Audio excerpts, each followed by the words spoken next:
Roman Reigns, Bobby लैस्ली और BK के बीच हमने रॉ के एपिसोड में ट्रिपल थ्रेट मैच देखा था। लेकिन क्या आपको लग रहा है इनके बीच में चीजें जो है वो खत्म हो चुकी हैं? तो अगर आप ऐसा सोच रहे हो तो भाई आप लोग बिल्कुल गलत हो। रोमन रेंस और बैरल का मैच अब सच में होने वाला है एक्सट्रीम। रोमन रेंस के आने की वजह से रॉ की जो व्यूअरशिप है वो कितनी बड़ी है। और गाइस, डैनियल ब्रायन ने इस बात को रिवील किया कि डब्ल्यूडब्ल्यूई ने खुद से मना किया है उनको एईडब्ल्यू के अंदर यस चैंट करने के लिए। तो सारी चीजें इस वीडियो के अंदर हम लोग कवर करने वाले हैं। बड़ी सारी इंटरेस्टिंग अपडेट्स हैं, बस आप लोग वीडियो के साथ हर बार की तरह लास्ट तक बने रहना। तो फिर देर किस बात की, शुरू करते हैं। Okay.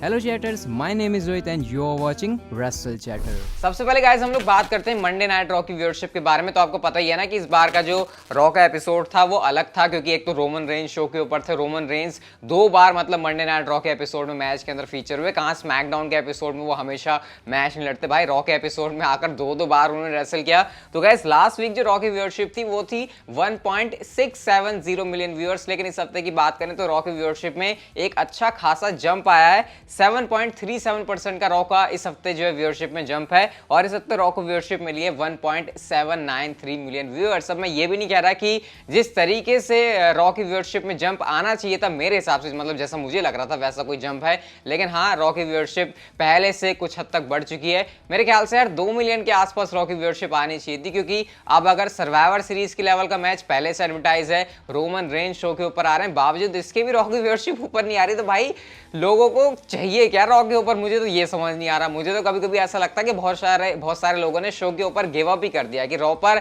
तुम चीजें कुछ भी एडवर्टाइज कर लो, शो पर कुछ अच्छा होना ही नहीं है। तो इस वजह से वो करते क्या है कि भाई हमको तो देखना ही नहीं है, हम तो चुपचाप जो है अपना घर का काम करेंगे, हम अपना कोई दूसरा शो देख लेंगे, हमको रॉ नहीं देखना, हम स्मैकडाउन से काम चला लेंगे। तो सीन मुझे तो कुछ ऐसा लग रहा है, क्योंकि रॉ की व्यूअरशिप में 7-8% के आसपास का जंप है। लेकिन फिर भी जिस हिसाब से जंप आना चाहिए था वो मुझे यहाँ पर नहीं लगता है। अब इसके बारे में आपके क्या थॉट्स हैं कॉमेंट सेक्शन में आप लोग मुझे जरूर बताना। हाँ, जंप है लेकिन उतना नहीं जितना मेरे ख्याल से शायद होना चाहिए था।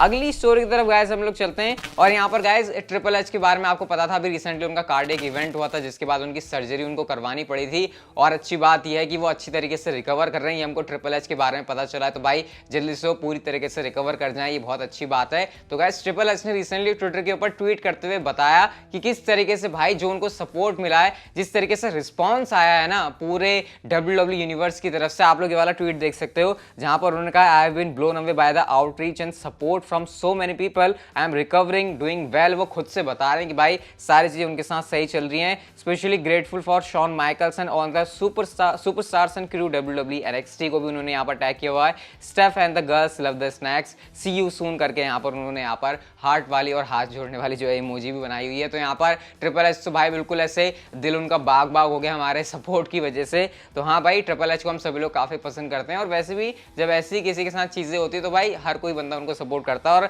ये चीज आई भी तो बिल्कुल आउट ऑफ नोवेयर थी। कोई भी हमको तो लग रहा था भाई ट्रिपल एच एकदम वेल एंड फाइन है, लेकिन अचानक से जब हमको पता लगता है कि कार्डियक इवेंट हुआ था उनके जेनेटिक इश्यूज की वजह से, तो भाई एकदम से झटका सा तो लगा था। लेकिन होप करते हैं ट्रिपल एच जल्दी से ठीक भी हो जाए और रिंग के अंदर भी आ जाए, क्योंकि भाई तुम थोड़ा एक्शन में भी आओ ना, हमको तब भी तुमको देखने में थोड़ा ज्यादा मजा आता है। बैक स्टेज रोल तो तुम्हारा है ही, लेकिन रिंग के अंदर जो तुम्हारा काम है उसको कोई मैच नहीं कर सकता है। अगली स्टोरी की तरफ गाइस हम लोग चलते हैं। और यहाँ पर गाइस हम लोग बात करते हैं डैनियल ब्रायन या फिर ब्रायन डैनियल्सन के बारे में, जो कि हो चुके हैं एईडब्ल्यू की प्रॉपर्टी। तो गाइस डैनियल ब्रायन या फिर ब्रायन डैनियल्सन ने इस बात को रिवील किया कि खुद से जाकर उनकी 1-on-1 डब्ल्यूडब्ल्यू के साथ केविन डन के साथ बात हुई थी उनके यस चैंट को लेकर। और क्योंकि जो यस चैंट है वो डब्ल्यूडब्ल्यू की इंटेलेक्चुअल प्रॉपर्टी है, तो खुद से केविन डन ने डैनियल ब्रायन से कहा था कि भाई इस चीज का तुम यूज नहीं करना एईडब्ल्यू के अंदर। और डैनियल ब्रायन ने कहा कि क्योंकि मैं डब्ल्यूडब्ल्यू की रिस्पेक्ट करता हूं तो इस बात को मैंने भी समझा और मैंने इस चीज को अभी तक एईडब्ल्यू के अंदर नहीं किया, और मैं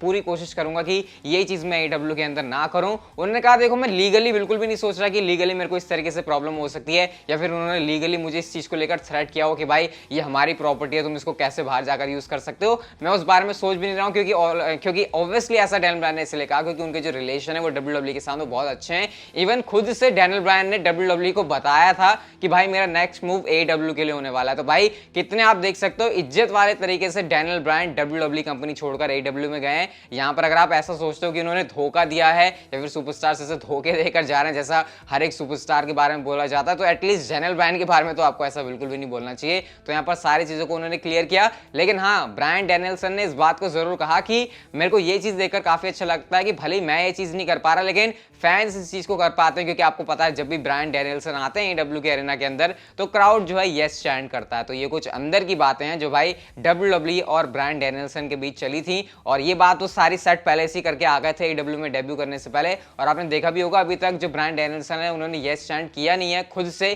क्राउड ही करता है, और ना ये चीजें आपको ब्रायन डैनियल्सन करते हुए दिखाई देंगे। हाँ, अजीब जरूर लगता है, लेकिन हमने जो हील रन भी देखा था डैनियल ब्रायन का WWE के अंदर, वहां पर भी कहां वो यस चैंट का यूज करते थे। तो आप समझ सकते हो कि थोड़ा सा जो गिमिक है ना वो उनका ऐसे चेंज जैसा हो गया है, ऐसा कुछ आप समझ लो। हाँ, फेस कैरेक्टर के अंदर ये तो फेस कैरेक्टर के अंदर यस चैंट ना देखना थोड़ा सा अजीब है, बट हाँ प्रॉपर्टी अब वो क्योंकि WWE की इंटेलेक्चुअल प्रॉपर्टी, तो उस हिसाब से चीजें थोड़ी सी यहाँ पर देख कर चलनी पड़ती है।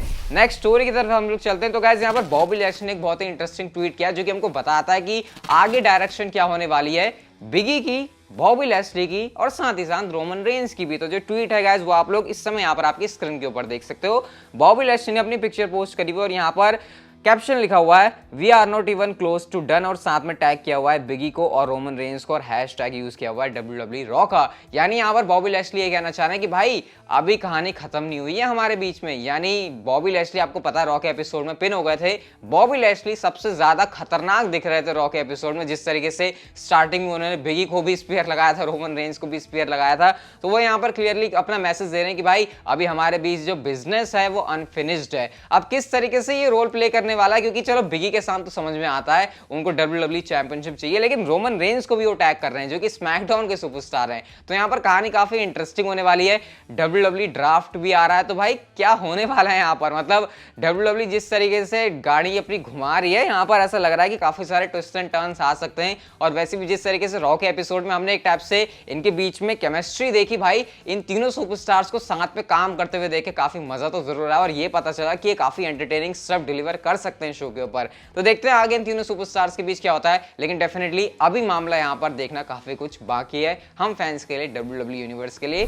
नेक्स्ट स्टोरी की तरफ हम लोग चलते हैं। तो गाइस यहाँ पर सिजारो ने कमेंट किया है रोमन रेंस वाली स्टोरी लाइन को लेकर। जब उनसे इसको लेकर कमेंट किया गया कि भाई फ्यूड तुम्हें कैसी लगी रोमन रेंस के साथ, तो उन्होंने कहा कि भाई देखो सारी चीजें बिल्कुल ऑसम थी, रोमन रेंस के साथ काम करके बिल्कुल मजा आया, जिस मैंने सोचा था मुझे बिल्कुल उतना ही अच्छा लगा। लेकिन एक चीज मुझे डिसअपॉइंटिंग लगी जो मैं आज के टाइम से कंपेयर करता हूं कि भाई जो चीज मैंने रोमन रेंस के साथ काम करी वो फैंस के सामने नहीं थी, और वो मुझे करने को मिली थंडरडोम एरा के अंदर। तो अगर ये चीज अगर एक बार फैंस के सामने हो जाए तो मुझे इसे करने में और भी ज्यादा मजा आएगा।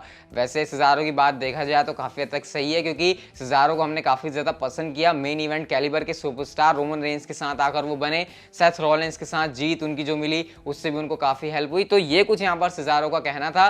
देखते हैं सिजारो को दोबारा मौका मिलता है अगर रोमन रेंस के साथ प्रोग्राम में आने का, तो फैंस के सामने अगर उनको रिएक्शन भी मिलता है तो कितना ज्यादा रोमन रेंस और सिजारो के फ्यूड में उनको कितना मजा आता है। लेकिन सिर्फ ये एक पॉइंट है जो कि सिजारो को पसंद नहीं आया, बाकी वो पूरा उन्होंने मजे लिए रोमन रेंस के साथ काम करके, बिल्कुल हम फैंस की तरह। अगली स्टोरी की तरफ गाइस हम लोग चलते। तो रोमन रेंस का रिएक्शन आया मंडे नाइट रॉ के एपिसोड के बाद, क्योंकि उन्होंने भाई बहुत बड़ी जीत हासिल करी रॉ के एपिसोड में, जब मेन इवेंट के अंदर उन्होंने बिगी और बॉबी लैशली को हराया ट्रिपल थ्रेट मैच के अंदर। अभी तक सिर्फ वो स्मैकडाउन ब्रांड को रूल करते थे, लेकिन रॉ के एपिसोड में आकर भी उन्होंने तहलका मचा दिया। और ट्वीट के अंदर आप लोग उनकी फोटो देख सकते हो पहले तो, जहां पर वो सामने खड़े हुए हैं और पीछे से पॉल हेमन उनको देख रहे हैं बिल्कुल अपने ही अंदाज में जैसे वो देखते हैं। और यहाँ पर उन्होंने लिखा हुआ है my shows my main events my universe, मतलब वो कह रहे हैं मेरे शोज मेरा यूनिवर्स और मेरे ही मेन इवेंट्स। और यहाँ पर उन्होंने साथ में लिखा एक्नॉलेज मी WWE रॉ, मतलब स्मैकडाउन के ऊपर रूल करने के बाद रॉ के ऊपर भी रोमन रेंस जो है कमाल धमाल कर रहे हैं। तो ये कुछ इस समय रोमन रेंस का दबदबा चल रहा है WWE के अंदर,